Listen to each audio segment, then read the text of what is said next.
दोस्तों हमने पिछली जितनी भी वीडियोस बनाई हैं एनडीपीएस पर, एनडीपीएस एक्ट जो एक स्पेशल एक्ट है, किस तरह से वो काम करता है, अगर किसी को अरेस्ट कर लिया किस तरह से बेल होगी, क्या बोलता है सेक्शन 29, 22 या 42, ऐसे कई सारे अलग अलग सेक्शंस हैं, या 50 जो सेक्शन है जिसमें कि आपके सर्च की बात करते हैं वो, तो उसके अंदर भी क्या प्रावधान है, कब सर्च होगा, वो कब वैलिड होगा, कब नहीं होगा, ऐसी कई सारी वीडियोस हमने बनाई है। पर हमसे बहुत सारे हमारे सब्सक्राइबर्स ने, व्यूअर्स ने सवाल पूछा कि सर इजी शब्दों में बताओ कि एनडीपीएस का मतलब क्या है, और साथ में ही एनडीपीएस एक्ट के तहत जब किसी पर कोई भी सेक्शंस लगाए जाते हैं, किस तरह से अरेस्ट होता है कोई व्यक्ति, किस तरह से जेल में रखते हैं, बेल कब तक होती है, कब तक बेल नहीं होगी, किन अपराधों में बेल जल्दी होगी, किन अपराधों में बेल जल्दी से नहीं होगी, ऐसे कई सारे अलग अलग तरह के आपके सवाल हैं। कोशिश करेंगे इजी वे में आपको समझाने की एनडीपीएस जो एक्ट है या फिर एनडीपीएस के केसेस में अगर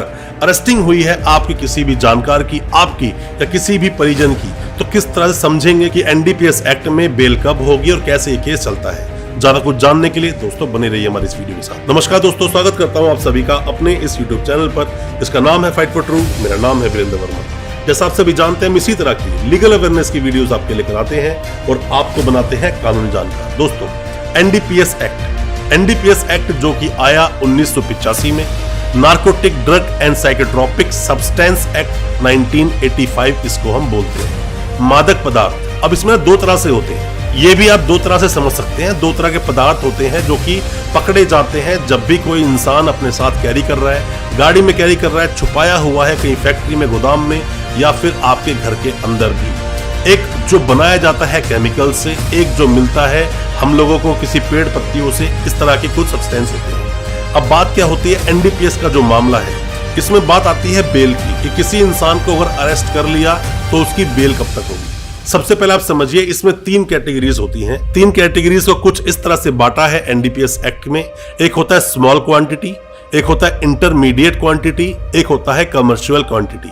कमर्शियल क्वांटिटी क्या है? किसी भी चीज की जो एक क्वांटिटी तय की गई है कि इस क्वांटिटी तक, तो हम मानेंगे इंटरमीडिएट को, और जैसे ही ये एक उसका ग्राम का एक हिसाब किताब होता है। एक एग्जांपल से आप समझिए कि कब एक स्मॉल क्वांटिटी इंटरमीडिएट क्वांटिटी बन जाती है और कब एक इंटरमीडिएट क्वांटिटी ही कमर्शियल क्वांटिटी बन जाती है। आप एक एग्जांपल ले लीजिए ओपीएम का। ओपीएम में देखा जाए तो 25 ग्राम से 25 ग्राम जो क्वांटिटी है वो एक स्मॉल क्वांटिटी है जिसके अंदर आप आसानी से बेल ले सकते हैं। अगर इससे कम, मतलब 25 ग्राम से कम अगर आपके पास से बरामद हुई है, तो 25 ग्राम भी बरामद हुई है तो भी इजीली आपकी बेल मिल जाएगी। दोस्तों आप कोई भी लॉ स्टूडेंट है, कोई भी नए वकील साहब है, या फिर आपका कोई भी सगा संबंधी जानकार, या फिर आप पर खुद पर अगर केस हुआ है एनडीपीएस का, एनडीपीएस एक्ट क्या बोलता है 1985, उसकी डिटेल्ड वीडियोस आपको इस प्रोग्राम में मिलेगी।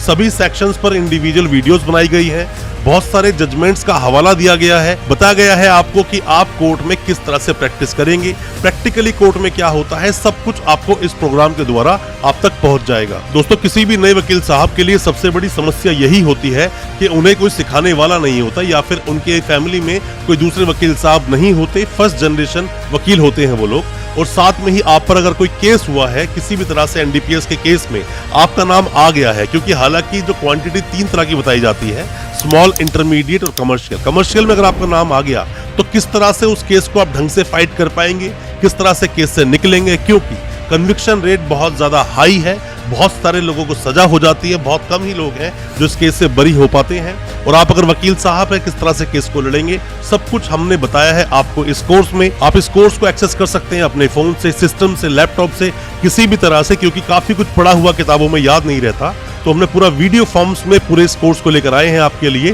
ताकि आपको सब तरह के डाउट्स अभी क्लियर हो सके और सभी सेक्शंस के बारे में आपको पूरी इन्फॉर्मेशन मिल सके। 11,000 इस पूरे कोर्स की फीस है, और कोई भी जानकारी है दिए गए नंबर पर आप व्हाट्सएप बिल्कुल कर सकते हैं।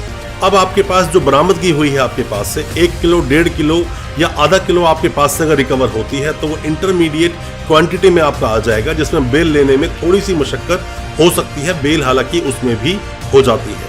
अगर जैसे ही 2.5 किलो हो गया, 2.5 किलो तक पहुंच गया, 2.5 किलो से थोड़ा सा भी कम है तो इंटरमीडिएट में ही वो काउंट होगा। और अगर 2.5 किलो पूरा हो गया तो समझ लीजिए वो कमर्शियल क्वांटिटी में आ जाता है ओपीएम, और जिसकी वजह से आपकी बेल आसानी से नहीं होगी। कमर्शियल क्वांटिटी किसी भी चीज की बरामदगी हो, चाहे ब्राउन शुगर की हो, चाहे वो ड्रग्स की हो, फिर चाहे वो मॉर्फिन की हो या फिर अफीम की होती है या कहीं पर डोडा चूरन की होती है। अब कई तरह से आप देखोगे इन चीजों को। अगर कमर्शियल क्वांटिटी में बरामद हुआ तो आपकी बेल आसानी से नहीं होगी। और साथ ही साथ क्योंकि एनडीपीएस के अंदर देखा जाए तो पुलिस को पावर है कि वो 6 महीने तक अपनी चार्जशीट लगा सकते हैं, पर अगर देखा जाए दूसरे केसेस में जो क्रिमिनल केसेस बनते हैं उनके अंदर 60 दिन या 90 दिन के अंदर चार्जशीट लगानी होती है। ये एक सेट टाइम होता है, सेट टाइम पीरियड होता है। अगर इस समय के अंदर अगर चार्जशीट नहीं लगती है तो 167(2) जो सीआरपीसी का बोलता है उसके तहत आपको डिफॉल्ट बेल लेने का भी एक प्रावधान बन जाता है। पर ऐसा यहाँ पर 6 महीने तक नहीं होता है, 180 दिन तक भी चार्जशीट लगाई जा सकती है। अब अक्सर आपने देखा होगा जितने भी केसेस आपके सामने आए होंगे, जैसे कई सारे केसेस हमने फाइट करे हैं, कई सारे केसेस हम फाइट कर रहे हैं, कई लोगों को बेल करवाई, पर हमने एक चीज देखा इसके अंदर कि जब भी कभी कुछ भी चीज बरामदगी होती है तो जो सोर्स होता है वो सोर्स तक इजीली नहीं पहुंच पाते कभी भी। अगर मान लीजिए किसी के पास से मिली है 8 किलो कहीं से भी ओपियम, तो किसको वो देने जा रहा था, उसने किससे ली थी, उसके पास कैसे आई, अब वो किस तरह से देगा, किस तरह से फोन किया, किस तरह से हम दोनों फोन पर टच में थे, ये सब डिटेल हमेशा हर चार्जशीट में आपको आसानी से देखने को मिल जाएगी। पर वो ओरिजिन सोर्स कहां से है उस ओपियम का, ओरिजिन सोर्स क्या है उस अफीम का, वहां तक पुलिस इजीली नहीं पहुंच पाती है। ज्यादातर चार्जशीटों में आप ओरिजिन सोर्स आप देखोगे ही नहीं, आपको देखने को मिलेगा नहीं। और कभी भी जब एक को पकड़ा गया तो अक्सर वो दूसरों के नाम लेता है, जिसकी वजह से ही 29 सेक्शन पिक्चर में आ जाता है। दोस्तों, सेक्शन 50 ऑफ एनडीपीएस एक्ट किस तरह काम करता है वो हम कुछ जजमेंट्स के साथ में डिटेल में एक वीडियो लेकर आएंगे, तो उसमें आपको बताएंगे। पर जैसा मैंने आपको बताया, स्मॉल क्वांटिटी, इंटरमीडिएट क्वांटिटी और कमर्शियल क्वांटिटी हमेशा आपके लिए एक प्रॉब्लमेटिक रहेगी, क्योंकि इसमें बेल लेना आसान नहीं होता, आसानी से बेल होती नहीं है इसके अंदर।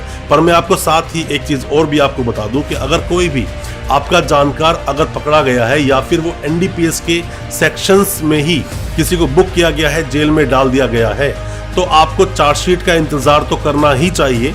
बट उससे पहले आप चाहें तो डिटेल्स निकाल सकते हैं वकील साहब की मदद से। अगर वो वकील साहब कोई बेल लगाते भी हैं तो वहां से जो पुलिस रिपोर्ट बनकर आती है वहां से भी अपने केस के बारे में बहुत कुछ आप जान जाएंगे। और ऐसा भी होता है कि आपके पास कुछ स्ट्रॉन्ग कुछ तथ्य होते हैं बताने के लिए कोर्ट में, जो एक आधार बन जाते हैं आपकी बेल लेने के लिए, तो उस आधार पर भी आप बेल ले सकते हैं। एनडीपीएस किसी पे लग जाए, कोई अरेस्ट हो जाए, तो इसका मतलब ये बिल्कुल नहीं है कि उसकी बेल नहीं होगी। बेल सबकी होती है, केस को फाइट करना होता है। बट अगर कमर्शियल क्वांटिटी में किसी को अरेस्ट किया गया है, कोई भी आपका अगर जानकार है, तो आपको उस केस को बहुत ही ज्यादा पेशेंटली, बहुत धैर्य के साथ में केस को लड़ना होगा। अगर आप वकील साहब के पीछे ही पड़े रहें कि नहीं बेल करा के दीजिए, बेल कराइए, इंटरिम लगा लीजिए, उससे आप हो सकता है कि अपने केस को ही खराब कर लें, पर बेल ना हो। क्योंकि ऐसी कमर्शियल क्वांटिटीज जब बरामद किसी के पास से होती है या कमर्शियल क्वांटिटी में जब किसी का नाम आता है तो वहां बेल लेना सच में ही थोड़ा मुश्किल हो जाता है। बट बेल लेने के लिए फाइट पुरजोर तरीके से आपके वकील साहब को करनी चाहिए और केस को अच्छे से बनाना चाहिए। अपने क्लाइंट से जेल में जाकर या पुलिस कस्टडी में अगर अभी है तो जाके उनसे मिलना चाहिए, क्योंकि आपका जो क्लाइंट है वही आपको रियलिटी बता पाएगा उस केस की, क्या क्या उसके साथ हुआ, कैसे वो सामान उस तक पहुंचा, कैसे बरामदगी हुई। वहीं से आपको बहुत सारे पॉइंट्स देखने को मिल जाएंगे। दोस्तों, जिस तरह से एक और आप देखते हैं कि एनडीपीएस एक्ट को बहुत ही ज्यादा कठोर बनाया गया है, बहुत ही ज्यादा मुश्किल बनाया गया है कि इससे निकलना आसान ना हो किसी भी उस व्यक्ति के लिए जो भी कोई खरीद फरोख्त करता है या सेवन करता है, ज्यादा मात्रा में उन चीजों को इनटेक करता है, या किसी भी तरह से उस एक ट्रेडिंग में या फिर किसी भी तरह से बिजनेस में, काम में इन्वॉल्व है एनडीपीएस के, तो बहुत कठोर कानून बनाए गए हैं। बट उतना ही लीनियंट बनाया गया है अरेस्ट को। अरेस्ट को किस तरह से अरेस्ट की जाएगी, सेक्शन 50 का कब इस्तेमाल किया जाएगा, सेक्शन 45, साथ में सेक्शन 42 बोलता है कि पुलिस सिर्फ और सिर्फ शक के आधार पर सर्च कर सकती है और पुलिस को वारंट की जरूरत नहीं है, साथ में अरेस्ट कर सकती है। ऐसी कई सारी चीजें हैं जो पुलिस को दी गई हैं, बट आपको भी बहुत सारे प्रावधान दिए गए हैं। सही तरीके से अरेस्ट किया जाए, सही तरीके से सर्च किया जाए, सही तरीके से तलाशी ली जाए। अगर यहां पर कहीं पर भी कोई भी लूप पॉइंट रहता है तो वो आसान हो जाता है आपको उस केस से बरी कराने के लिए, आपकी बेल लेने के लिए, बशर्त है कि उस पूरे केस को आपके वकील साहब ने बहुत अच्छे से पढ़ा हो।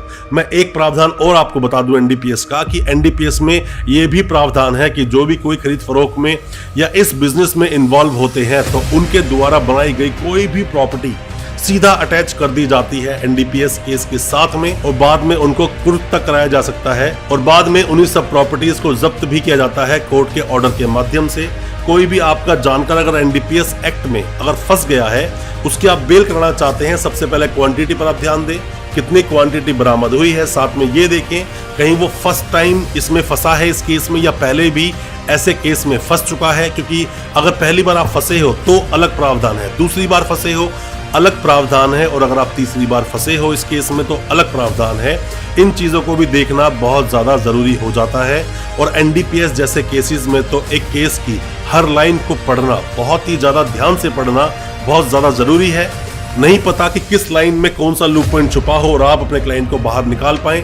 आप कोई भी नए वकील साहब हैं या अभी अभी आपने अपनी लॉ कंप्लीट की है या आप लॉ स्टूडेंट हैं, आपको मैं बता दूं कि एनडीपीएस जो एक्ट है ये एक स्पेशल एक्ट है, जो कि आप अगर सोचें कि आईपीसी आपने पूरा पढ़ा है उसके अनुसार ही केस चलेगा, तो ऐसा बिल्कुल नहीं है। एनडीपीएस एक अलग से एक एक्ट है जो एक्ट 1985 का है। इसमें अलग अलग तरह के प्रावधान हैं, अलग अलग तरह से केस को चलाने की प्रक्रिया है, इनको आपको समझना होगा। कोई भी किसी भी तरह की एडवाइस आप चाहते हैं, किसी भी तरह की सलाह चाहते हैं एनडीपीएस के किसी भी केस पर, आप कमेंट बॉक्स में अपने सवाल पूछें, और अगला वीडियो किस टॉपिक पर चाहते हैं उसके लिए आप कमेंट जरूर करें, ताकि हम उस पर वीडियो लेकर आ पाएं और आपके जो भी डाउट्स हैं या समस्याएं हैं उनमें आपकी मदद कर सकें। दोस्तों, अच्छा लगा हो आज का वीडियो, हमारी वीडियो को ज्यादा से ज्यादा अपने दोस्तों, परिजन, परिवार में शेयर करें, ताकि वो भी अपने आप को कानूनी जानकार बना सके। बहुत बहुत शुक्रिया, दोस्तों, धन्यवाद हमारे इस वीडियो के साथ बने रहने के लिए।